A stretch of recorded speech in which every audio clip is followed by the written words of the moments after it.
Hello students, I'm Meenakshi from Poonmurthy Global School. In this class, we will learn the third chapter of grade 7 geography, that is our changing earth. In this chapter, we will learn how the earth change in the solid forms, in the different forms. So start with the chapter lithosphere. The lithosphere is broken into a number of plates known as lithospheric plates. जो lithosphere है वो अलग अलग plates में divide होता है. पहले तो सबसे पहले हमने पढ़ा था कि लास्ट चैप्टर में कि डिफरेंट पोर्शंस हैं. लिथोस्फेयर है, हाइड्रोस्फेयर है, एटमोस्फेयर है, बायोस्फेयर है. Lithosphere is related to the solid part of the earth. So जो लिथोस्फेरिक पार्ट है मीन सॉलिड पार्ट है वो जब डिफरेंट पार्ट्स में ब्रोकन हो जाता है तो वो प्लेट्स बन जाती हैं. उसको बोला जाता है lithospheric plates. You will be surprised to know that these plates are move around very slowly, just a few millimeters each other. This is because the movement of molten magma inside the earth. ये जो plates होती हैं वो बहुत ही slowly move होती हैं और इसमें कुछ ही मिलीमीटर्स का फर्क पड़ता है कुछ एक ईयर में. ये इसको करने का रीज़न ये होता है क्योंकि अर्थ के नीचे जो हमारा मोल्टन मैग्मा है वो प्रेजेंट होता है. The molten magma inside the earth moves in a circular manner as shown in the activity. जो मोल्टन मैग्मा है वो अर्थ में सर्कुलर मोशन में सर्कुलर फॉर्म में मूव करता है. The movement of these plates causes changes on the earth surface. जो movement होती है इनकी जो इन प्लेट्स की मूवमेंट होती है वो क्या करती है अर्थ सरफेस में चेंजेस दिखाती है. The earth movement are divided on the basis of forces which cause them. जो अर्थ की मूवमेंट है वो इन फोर्सेस पे ही डिवाइडेड है, इन्हीं पे बेस है. The forces which act in the interior part of the earth is called endogenic forces. जो इंटीरियर पार्ट से होते हैं मतलब जो चेंजेस इंटीरियर से होते हैं वो होते हैं endogenic forces. The forces that work on the surface of the earth. जो सरफेस से होते हैं मतलब अर्थ के इंटीरियर से नहीं एक्सटीरियर पार्ट से होते हैं वो होते हैं एक्सोजेनिक फोर्सेस. तो हमने क्या करे दो तरह के फोर्सेस करे एंडोजेनिक और एक्सोजेनिक. एंडोजेनिक कौन से होते हैं जो इंटीरियर पार्ट से होते हैं. एक्सोजेनिक कौन से होते हैं जो एक्सटीरियर पार्ट से होते हैं. अब हमने अर्थ की जो मूवमेंट करी है वो दो पार्ट से दिखाई. तो ये कौन सी है एंडोजेनिक और एक्सोजेनिक. अब अगर हम एंडोजेनिक की बात कर रहे हैं मतलब इंटीरियर ऑफ द वर्ल्ड अंदर से तो उसमें क्या होता है सडन फोर्सेस जिसमें क्या आते हैं अर्थक्वेक आता है वोल्केनो आता है या फिर वोल्केनिक इरप्शन बोल सकते हैं और लैंडस्लाइड्स मतलब जो अर्थ के इंटीरियर से के अंदर से अफेक्ट कर रही हैं. और डिस्ट्रॉफिक फोर्सेस बिल्डिंग माउंटेन्स. इसके बाद आती है हमारी एक्सोजेनिक फोर्सेस. इरोजनल और डिपोजनल से होती है जैसे रिवर के थ्रू हो गई, विंड के थ्रू हो गई, सी वेव्स के थ्रू हो गई या फिर ग्लेशियर्स के थ्रू हो गई. ये सारी हमारी क्या आती हैं एक्सोजेनिक फोर्सेस होती हैं. Endogenic forces sometime produce sudden movement at other times produce slow movements. Sometimes तो एंडोजेनिक में क्या होता है कई बार तो ऐसा होता है कि सडन मूवमेंट एक साथ ही मूवमेंट शुरू हो जाती है.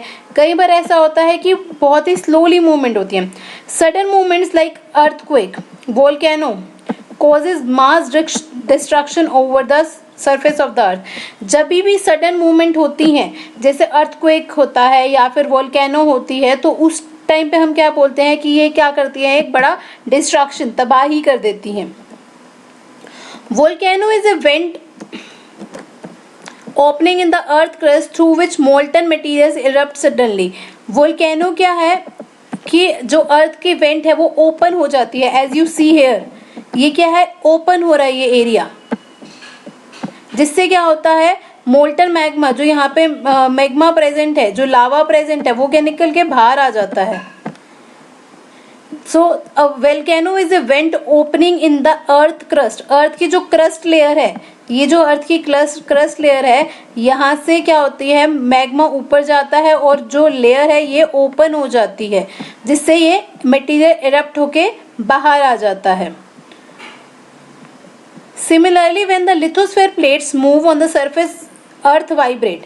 जब ऐसे ही जब लिथोस्फेरिक प्लेट्स जो होती हैं जो लिथोस्फीयर की प्लेट्स होती हैं जब वो मूव होती हैं तो अर्थ वाइब्रेट होता है। जैसे अगर हमारा फोन वाइब्रेट होता है तो वो मूव करता है, वैसे ही जब अर्थ वाइब्रेट होती है तो उसमें भी मूवमेंट होती है। The vibration can travel all around the earth, ये बहुत ही हाई वाइब्रेशंस होती हैं जो कि all around the earth travel करती हैं। These vibration are called earthquake, ये जो वाइब्रेशन होती हैं उसको हम अर्थक्वेक बोलते हैं, भूकंप। The place in the crust where the movement start is called focus. The place, जो अर्थ का प्लेस है जहाँ से मूवमेंट स्टार्ट होती है उसको हम बोलते हैं focus. The place on the earth surface focus is called epicenter. हमने बोला the place on the earth surface above the focus, जो फोकस मीन्स पहले हमने बोला कि जहाँ पे प्लेस अर्थ की क्रस्ट का होगा वो फोकस होगा, और जो फोकस है उसके ऊपर का एरिया होगा एपिक सेंटर, मतलब जहाँ से वो जनरेट हुआ है, अर्थक्वेक जनरेट हुआ है। Vibration travel outwards from epicentre as, अब जो वाइब्रेशन है वो ट्रेवल करती है एपिक सेंटर से एज वेव्स, कि एपिक सेंटर से वेव्स निकलती हैं वाइब्रेशंस की, जो कि जो नियर बाय एरिया है उन पे भी वाइब्रेट करती है, मतलब वहाँ पे भी अर्थक्वेक कॉज होता है। Greatest damage is usually closest to the epicentre and the strength of the earthquake decrease away from the centre. अब क्या होता है, जो एपिक सेंटर है या उसके आसपास का एरिया है सबसे ज़्यादा डैमेज वहाँ पे होता है, और बाकी डिपेंड करता है अर्थक्वेक पे। अब जैसे ये फिगर में शो हुआ है यहाँ पे कि ये क्या है, हमारा पार्ट, जो ये पार्ट है जहाँ से ये जनरेट हुआ है ये है फोकस। फोकस से अबव वाला पार्ट है एपिक सेंटर जहाँ से ये जनरेट हुआ है। अब ये क्या है, seismic waves radiate out of the direction. अब ये क्या है, वाइब्रेशन मूव कर रही है डिफरेंट एरियाज में। ये सारी वाइब्रेशन है जो एक एपिक सेंटर से स्टार्ट होके अलग अलग जगह तक मूव कर रही है, इसलिए इसको बोला जाता है सेस्मिक वेव्स, जो कि हर डायरेक्शन में मूव कर रही हैं, और इसी तरह से अर्थक्वेक कॉज होता है। Although earthquake can not be predicted, earthquake जो है वो प्रेडिक्ट नहीं कर सकते, मतलब हम ये नहीं बता सकते कि अभी अर्थक्वेक आएगा या अभी अर्थक्वेक आने वाला है। The impact can certainly be minimise if we prepared beforehand, हम इसको प्रिडिक्ट तो नहीं कर सकते, हम ये नहीं कह सकते कि थोड़ी देर बाद अर्थक्वेक आएगा या अर्थक्वेक आने वाला है, वो प्रिडिक्ट नहीं हो सकता, पहले नहीं सोच के रख सकते, बट हम उसके जो कोज है, मतलब उससे जो प्रॉब्लम हो सकती है उसको मिनिमम कर सकते हैं अगर हम प्रिपेयर रहें, पहले से ही प्रिपेयर रहें। Some common earthquake prediction methods adopted locally by people including study animal behavior, fish in the ponds get agitated, snakes come to the surface। अब ये क्या है, कुछ common predictions हैं जो हम कहते हैं कि हम जो local people हैं वो ये मानते हैं कि अगर ऐसा होगा तो earthquake आएगा। जैसे कि animals का behavior में change होना, like fish जो pond में है वो एक मूव करती रहती है टाइम टू टाइम, जो स्नेक्स हैं वो सरफेस पे आ जाते हैं। तो ये हम कुछ कॉमन प्रेडिक्शंस लेके चलते हैं, लोकल पीपल्स हमने कुछ कॉमन प्रेडिक्शंस कर रखी हैं कि अगर ऐसा हो रहा है तो इसका मतलब ये है कि अर्थक्वेक आने वाला है। एक केस स्टडी दे रखी है अर्थक्वेक की, that is earthquake hit Bhuj, that is in Gujarat. A massive earthquake measuring 6.9 Richter scale hit Bhuj town on 26 जनवरी 2001। 26 जनवरी, जिस दिन हम रिपब्लिक डे सेलिब्रेट करते हैं, उस दिन भुज में, दैट इज इन गुजरात, वहाँ पे 6.9 रिक्टर स्केल से, रिक्टर स्केल क्या होता है, जितने कैपेसिटी से अर्थक्वेक आ रहा है उसको हम मेजर रिक्टर स्केल पे करते हैं। अब इसमें दे रखा है कुछ पॉइंट्स दे रखे हैं इसके, जैसे कि School worst affected. At least 971 students and 31 teachers are feared to have lost their lives following the collapse of school building. इसमें school building collapse मतलब school की building टूट जाना. Bhuj relief effort, destruction of Bhuj, fire in the city, emergency declared in the quake zone, CM's appeal to the center. ये सारी problems आई थी भुज में जब वहाँ पे क्या आया था, earthquake आया था। नेक्स्ट हमने करा अर्थक्वेक, एक्चुअली में यहाँ पे दे रखा है an earthquake is measured with a machine called seismograph earthquake जिस मशीन से मेजर किया जाता है उसको बोला जाता है seismograph. The magnitude of the earthquake is measured on the Richter scale. जो मैग्नीट्यूड है, जो अर्थक्वेक कितने मैग्नीट्यूड से कैसे आया उसको मेजर करने को बोलते हैं Richter scale. An earthquake of 2.0 और less can be felt only a little. अगर अर्थक्वेक 2.0 और उससे कम आ रहा है तो वो बहुत ही उसकी फीलिंग बहुत ही कम होगी। An earthquake over 5.0 can cause damage from the things following. अगर अर्थक्वेक 5.0 की कैपेसिटी से आ रहा है तो वो डैमेज कर सकता है। अगर अर्थक्वेक 6.0 से है तो वो हायर मैग्नीट्यूड पे है, इज कंसिडर वेरी स्ट्रॉन्ग, इसको बहुत ही स्ट्रॉन्ग माना जाता है। अगर वो 7.0 से है तो वो बहुत ही मेजर अर्थक्वेक है। ये जो आपको मशीन शो हुई है यहाँ पे, दैट इज अ सिस्मोग्राफ, जो जिस मशीन से हम क्या करते हैं अर्थक्वेक को मेजर करते हैं। आफ्टर दैट अर्थक्वेक प्रिपेयर्डनेस, कैसे प्रिपेयर कर सकते हैं। Where to take shelter during the earthquake, कहाँ पे हमें शेल्टर लेना चाहिए अर्थक्वेक के टाइम पे। Safe spot under the kitchen counter, table और डेस्क, अगेंस्ट एन इनसाइड और कॉर्नर और वॉल। अब देखो सेफ स्पॉट क्या है, अंडर द किचन काउंटर, जो किचन काउंटर होता है, स्लैब होती है, किसी टेबल के नीचे या डेस्क के नीचे, against an inside corner, inside corner के अगेंस्ट या वॉल के against. Stay away from fire places, area around chimneys, Windows that shutter including mirrors, pictures और फ्रेम्स। ऐसे एरिया जैसे जहाँ पे फायर है, चिमनीज हैं, विंडोज हैं, मिरर्स हैं, पिक्चर फ्रेम्स हैं, उनसे दूर रहें। Be prepared, spread awareness amongst your friend and family members to face the disaster confidentially. ये चीज़ें हमें खुद के लिए भी प्रिपेयर करनी है, प्लस अपने जो फैमिलीज हैं या फ्रेंड्स हैं उनको भी बतानी है ताकि वो भी सेफ रहें। Next is major land form. पहले तो हमने करी थी, ये जो हमने इससे पहले करी है वो थी endogenic forces inside the earth, अब ये है exogenic outside the earth. Major land forms, the landscape is being continuously worn away by two processing, weathering और इरोजन। लैंडस्केप जो है हमें दो प्रोसेसेस से बताया जाता है, या तो वेदरिंग या फिर इरोजन। वेदरिंग क्या होती है? Firstly weathering is the breaking up of the rock on the earth surface. Weathering क्या होती है? अर्थ रॉक का ब्रेकिंग होनी अर्थ।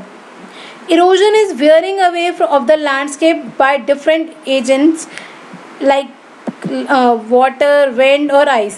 Erosion क्या होता है? Wearing away of landscape. Landscape का wearing away करना through the wind, through the water और through ice.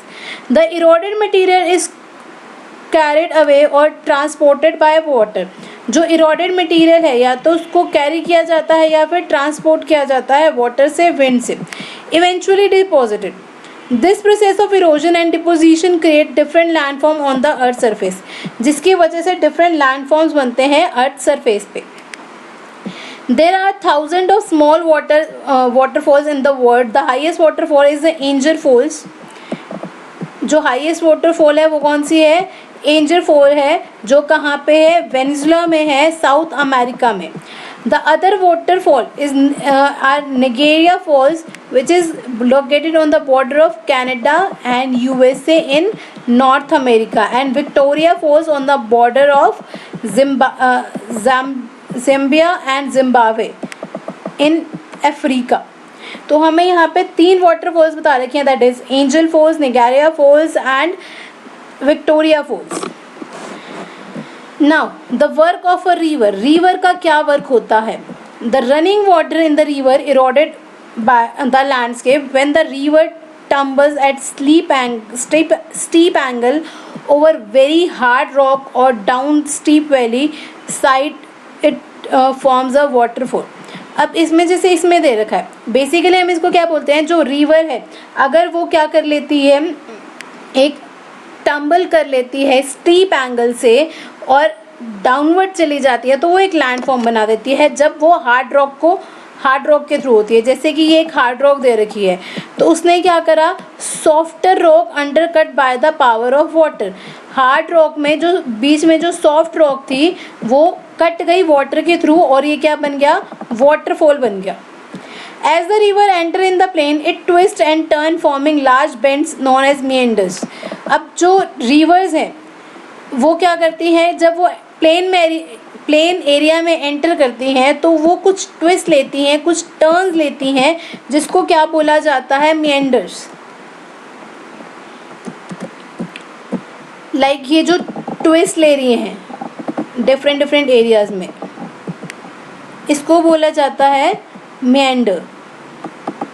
ये जो रिवर्स के ट्विस्ट होते हैं एरियाज में, due to continuous erosional and depositional along the sides of meanders, the ends of the meander loop come closer and closers. अब उन्होंने बोला due to continuous erosion and deposition, continuous erosion और deposition की वजह से the side of meanders and on the meander loop come closer to closer. जो meander loops हैं वो ज़्यादा क्लोज होते जाते हैं. In due to course of time, the meander loop cut off from the river and form a cut off lake or oxbow lake. अब इसकी वजह से क्या होता है कई बार कि अलग अलग छोटे छोटे लेक्स बन जाते हैं, जैसे कि आपको यहाँ पे शो हो रहा है, इसको बोलते हैं हम oxbow lake. At the time of river overflow its bank, this lead to the flooding of the neighboring areas. जब रिवर ओवरफ्लो हो जाती है बैंक्स के, उसके मतलब किनारों से उसके, तो उसको क्या बोला जाता है, जो नेबरिंग एरिया है वहाँ पे फ्लड के चांसेस, बाढ़ के चांसेस हो जाते हैं. As it flood it deposit layer of fine soil and other material called sediments along the banks. अब जो इसके फ्लड की वजह से जो फाइन सॉइल आती है या फिर कुछ अदर मटेरियल आता है, वो क्या होता है, सेडिमेंट होता है. जैसे कि हमने रॉक की टाइप में भी पढ़ा था कि जो छोटे छोटे सेडिमेंट्स होते हैं उससे सेडिमेंट्री रॉक बनती है. This lead to the formation of a flat fertile plain, जिससे क्या होता है, फ्लैट और फर्टाइल फ्लड प्लेन बनता है. See that you can see here कि ये जो बैंक्स हैं यहाँ पे, इसकी वजह से क्या बना है, फ्लड प्लेन बन गया. The raised bank are called leads. जो रेस्ड बैंक है मीन्स जैसे आप यहाँ से देखोगे अगर क्लियरली, ये सीधा है, then downward, then upward, then straight. तो ये जो अपवर्ड डायरेक्शन में है मीन्स जो ऊपर है रिवर बैंक की, उसको हम क्या बोलते हैं, leaves. As the river approaches the sea the speed of flowing water decrease. जैसे जैसे रिवर अप्रोच करती है तो उस जो वाटर है वो डिक्रीज हो जाता है. The river began to break up into a number of streams. अब जो रिवर है वो क्या होती है, ब्रेक हो जाती है नंबर ऑफ स्ट्रीम में, मतलब अलग अलग स्ट्रीम में ब्रेक हो जाती है. कॉल्ड डिस्ट्रीब्यूटरीज, मतलब अगर एक रिवर अलग अलग पार्ट में, जैसे ये है मेन रिवर है, उससे अलग अलग कुछ रिवर निकल रही हैं, तो ये क्या हो गई, डिस्ट्रीब्यूटरी, अलग अलग डिस्ट्रीब्यूट होगी. The river become so slow that it begin to deposit its load. कि रिवर इतनी स्लो हो जाते हैं कि वो अपना लोड भी कम कर देती हैं और वो स्लो हो जाती हैं. Each distributary form its own mouth.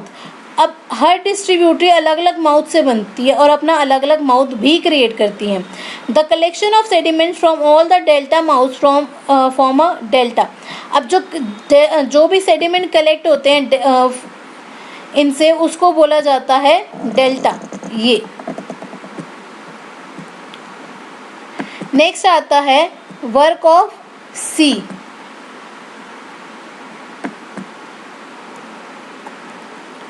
Work of sea waves. Now what is the work of sea waves, जो सी की वेव्स आती हैं. The erosion and deposition of sea waves give rise to coastal landforms. Coastal area, सबसे पहले तो हमें पता होना चाहिए कोस्टल एरिया कौन से होते हैं. कोस्टल एरिया वो होते हैं जो एरिया सी के नियर अबाउट होते हैं. तो जो इरोजन है या डिपोजिशन है वो क्या करते हैं, कोस्टल लैंडफॉर्म्स को राइज करते हैं. Sea waves continuously strike at the rock cracks develop over time, they become larger and wider. अब सी से क्या होता है, वो रॉक से टच करती हैं, उसको क्रैक करती हैं, डेवलप करती हैं, और ओवर द टाइम क्या होता है, ये लार्ज होती जाती हैं और वाइड होती जाती हैं. दस होलो like caves are formed on the rocks, they called as sea caves. जो भी होल्स होते हैं, लाइक जैसे आप यहाँ पे देख सकते हो पिक्चर में, जो इस रॉक्स के बीच में होते हैं, इनको बोला जाता है सी cave. As these cavities become bigger and bigger, only on the roof of the cave remain. ये क्या होती हैं कि जैसे जैसे ये बड़ी होती जाती हैं उनका सिर्फ रूफ रह जाता है. Thus forming sea arcs, जिससे क्या बन जाती हैं, सी की आग बन जाती है, जैसे यहाँ पे शो किया हुआ है, छोटी छोटी आग बन जाती हैं. Further erosion of the roof, only walls are left. जब रूफ की भी इरोजन हो जाती है और सिर्फ वॉल्स रह जाती हैं. These walls like features are called stacks. जो कि वॉल सिर्फ वॉल रह जाती है, जैसे कि यहाँ पे आप देख सकते हो कि ये वॉल तो रह गई है बट ऊपर रूफ नहीं है, तो ये क्या होगी, stack. The steepy rock coast rising almost vertically above sea water is called sea cliff. अब जो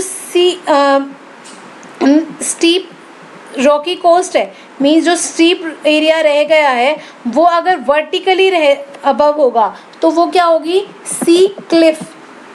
The sea waves deposit sediments along the sea shores forming beaches. अब जो sea waves होती हैं जो डिपॉजिट करती हैं सेडिमेंट्स को नियर टू द सी, उसको बोला जाता है बीचेस. बीच बोला जाता है नॉर्मल लैंग्वेज में. Next is work of ice. Ice का क्या वर्क होता है, glacier. Glaciers are river of ice which to erode the landscape by bulldozing soil, stone to expose the solid rock below. अब जो ग्लेशियर्स होते हैं वो क्या होते हैं, रिवर ऑफ आइस वाली रिवर होते हैं जो क्या करते हैं, लैंडस्केप को इरोड करते हैं थ्रू बुलडोजिंग एंड स्टोन्स, और जिसके नीचे क्या होता है, सॉलिड रॉक होती है. Glacier caves out deep hollows. As the ice melt, they get filled up with the water and become beautiful lakes in the mountains. जैसे जैसे उनकी आइस मेल्ट होती जाती है, as we are saying glaciers are covered with ice, जैसे जैसे उनकी ice melt होती जाती है वो किससे फिल होते जाते हैं, वाटर से. वो वाटर से फिल हो जाते हैं और जो कि ब्यूटीफुल लेक बन जाते हैं माउंटेन्स एरिया पे. The material carried by a glacier such as rock, big and small, sand and silt get deposited and the deposition form glacier moraines. जो भी इनके पास मटेरियल होता है, जैसे रॉक है, स्मॉल है, बिग है, सिल्ट है, ये सारे जो ये सारे डिपॉजिट्स हैं इनको बोला जाता है glacial moraines. Next is work of wind. अब इसके बाद विंड का क्या वर्क होता है. Have you ever visited a desert? Try to collect some pictures or sand dunes. अगर आपने कभी डेजर्ट देखा हो तो वहाँ पे सैंड ड्यून्स भी होती हैं. An active agent of erosion and deposition in the desert is wind. जो एक्टिव इरोजन होता है या डिपोजिशन होता है डेजर्ट में वो होती है wind. In the desert you can see rock in the shape of mushroom. Desert में अलग अलग तरह की जो रॉक होती हैं, जैसे कि मेनली कि वो क्या होते हैं, mushroom, commonly called as mushroom rocks. जैसे एक मशरूम होता है उसकी तरह रॉक्स होती हैं, उसको बोला जाता है mushroom rock. Wind Erode the lower section of the rock more than the upper part.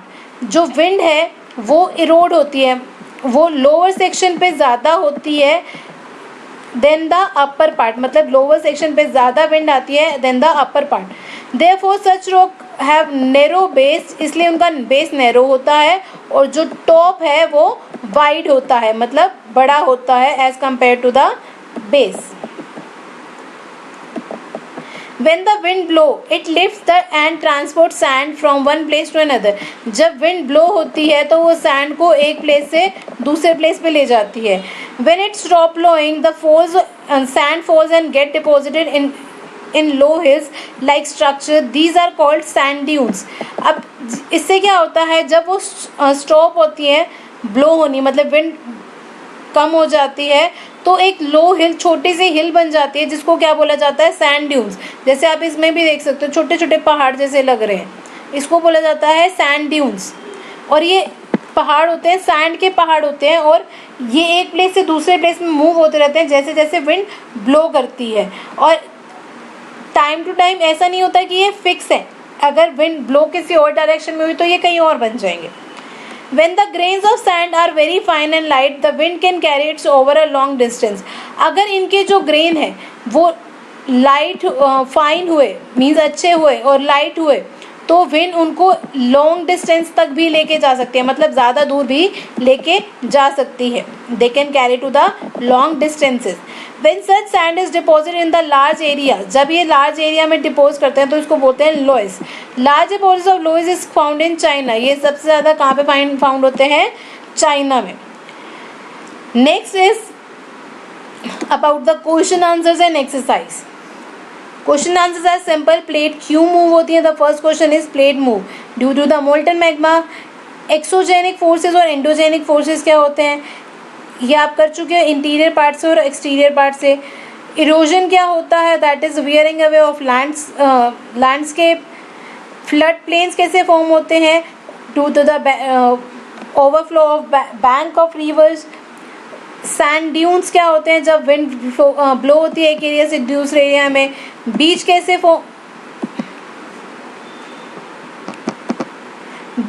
Form होते हैं? बीच जो डिपोजिशनल फीचर्स होते हैं सेडिमेंट्स के, उसके से बीच फॉर्म होते हैं. आफ्टर दैट ओक्सबो लेक क्या होते हैं? ओक्सबो लेक आप पढ़ चुके हो. ओक्सबो लेक क्या होते हैं? जो मेंडर से अलग होके बन जाते हैं. So now the exercise part. Which is not an erosional feature of sea waves? That is beach. The answer is beach. Second is the depositional feature of a glacier. Depositional feature क्या है glacier का? Moraine. Which is caused by the sudden movement of the earth. जो sudden movement से होता है earth. That is a volcano. Mushroom rock are found in. Mushroom rock कहाँ पे found होती हैं? डेजर्ट में. अभी पढ़ा आपने. Oxbow lake are found in. Oxbow lake कहाँ पे फाउंड होते हैं? That is in the river valley. ये है MCQs question.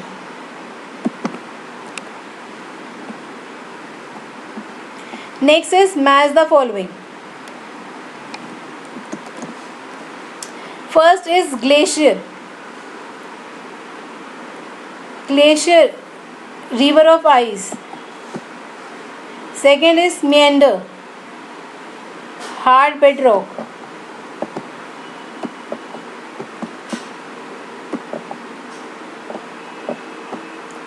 Third is beach, that is a seashore. Fourth is sand dunes. Sand dunes in the desert. ये कहाँ होते हैं? डेजर्ट पे. Waterfall, river. Earthquake, vibration of the earth. So this is about the today's topic. The next topic we will do in the next class. Up to that, have a nice day.